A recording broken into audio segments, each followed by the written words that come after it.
Cromer Mill, the sole surviving post mill in Hertfordshire, is in trouble.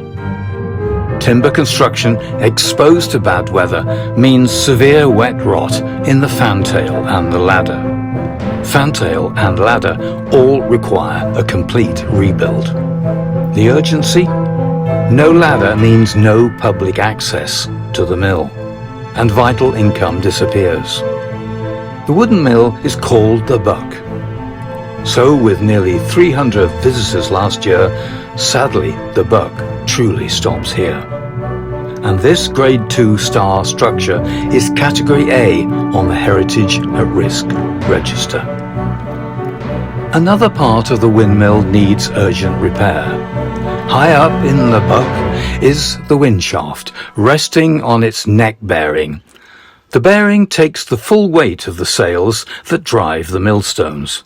But a twist in alignment creates friction between shaft and bearing, causing serious stress on the mill structure and sails. Neck bearing and fantail can be restored, and planning is underway. The entire new fantail and ladder is to be replaced, built with properly seasoned timber. Expensive but essential. And, very important, the project work will be managed by an RICS accredited conservation chartered surveyor to ensure the project is professionally costed and appropriately tendered. Here is a major opportunity to use social media to attract visitors, to tell the story online using a streaming video during the restoration. Visitors will have the pleasure and know they are part of the story as they watch development in progress. A story that started long ago continues.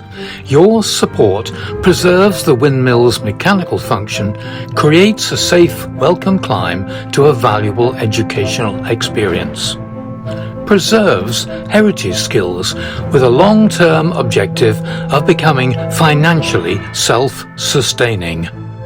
With your help, Hertfordshire Building Preservation Trust continues to protect a unique and irreplaceable historic asset for local community, volunteers and visitors.